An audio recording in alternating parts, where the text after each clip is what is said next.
remotely. Like, are you enjoying it? Are you hating it? I love it. Anyone that's ever worked with me or follows me on different social media, you know I love working from home. I love virtual selling and virtual, basically everything. I love virtual. And I do these videos and recordings on Sundays because that's basically the only day of the week where I actually get dressed and halfway fix my hair. So sometimes, no joke, I literally will like change outfits on Sunday to do different recordings, so it doesn't look like that I actually recorded all of these the same day and wore the same outfit, because that's kind of lame. But that's how it is around here. So anyway, I wanted to give you guys some quick tips on phone sales and video virtual presentations. Okay, so let's talk about phone sales. So I am in insurance and I've had a lot of phone sales experience, but I've learned a lot of things. So that's one of the things that's going to kind of like riding a bike. You're going to get better at it, right? You're not going to just start off being amazing. So if you're in a company that maybe they've now incorporated more phone sales, and maybe you really stink at it right now, like, that's okay. Just keep doing it, keep going for it.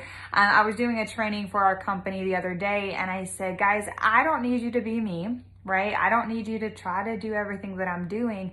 I need you to have 20 seconds of insane courage. That's it. That's all I need you to have.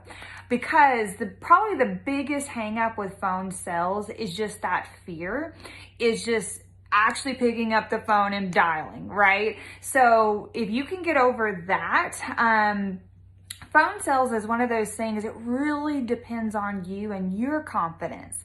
Because even though the people cannot see your face, they can hear in your voice whether you're comfortable, whether you're confident, whether you're a real person. So I am reading a book, I just finished it, but I would highly encourage you guys I listen to audiobooks. I actually don't read books because I don't have time for that. But I do listen to audiobooks a lot. And it's the Storyteller's Secret. You can get it on Audible. That's the program I use.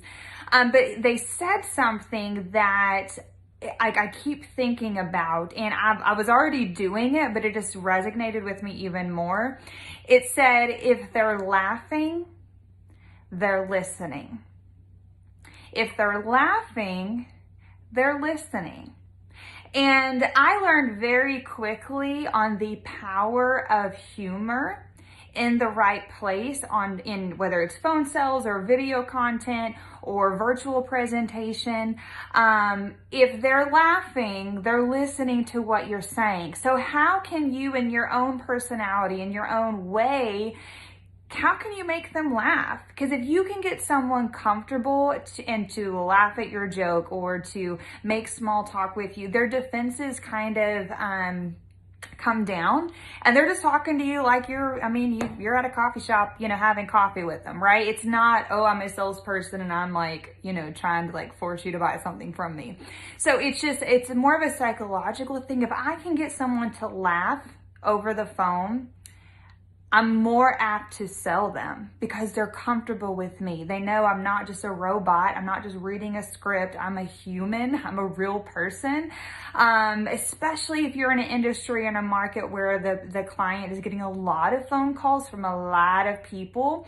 So your job is, how can I make this conversation stand out?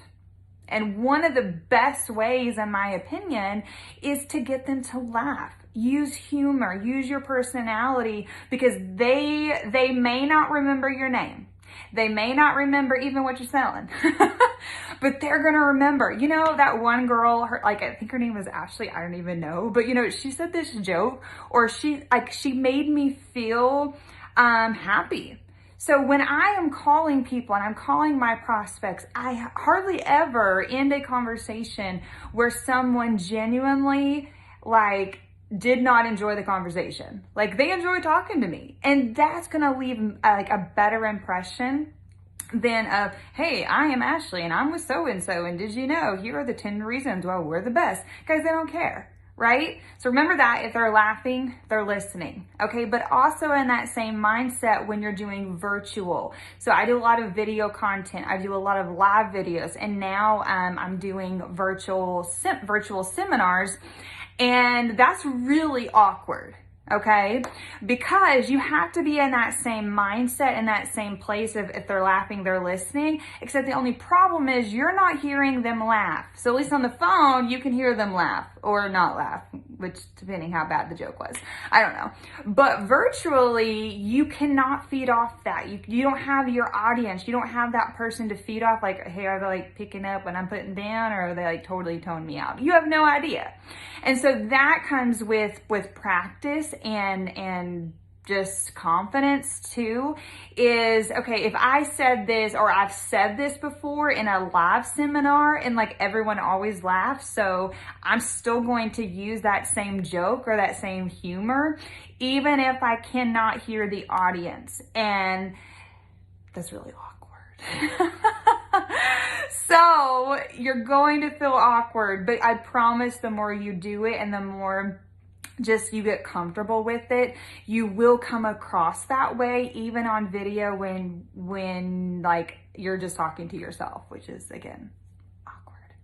All right, so those are some quick tips. Again, storyteller's secret: if they're laughing, they're listening. And if you're doing video content, a huge thing I would tell you guys is invest in a ring light. Little things like that. You don't have to have a big old backdrop, you know, even though this was only like $10 on Amazon. You don't have to get that, whatever, with it. But I will say, if you're not going to have a backdrop, get against a wall. Do not, this is like one of my pet peeves, okay? I wasn't even gonna say this, but all right, so you're gonna hear some of my pet peeves on videos, okay? I hate it when I'm watching a video and I see tons of stuff in people's background, because this is how it usually ends up. Like, I don't even hear what they're saying. I'm like, oh wow, that's a really cool lamp, or man, I really wish why don't they close those blinds, or man, like, I wish they would shut that door. Like, that's how I'm thinking. I'm looking at everything and I'm like, I wish they would change that, or I'm totally distracted at their background. So that is why, if I am like, I was at a hotel this past week. So for that live video, I got against a curtain. I got against a wall. So they didn't see anything in the background. All they could see was me. I had a little ring light. But lighting, well, I'll show you guys. So here's my ring light. That's what it looks like without my ring light. See that shadow? Even if I got back here in the natural light, it's still very shadowed. So even just a simple ring light brightens that up. So you can get them very, very inexpensive on Amazon. If you want to get one that you could, like, mobile, you can travel with it. I have a couple different ones. This is my big one that I leave at home. But anyway, getting against the wall, getting a very inexpensive ring light really, really does make a difference in your video content. So anyway, there's a free pet peeve of mine. So, all right, guys, have a wonderful week, and I'll be looking forward to some other videos on some tips and tricks on phone sales and virtual selling.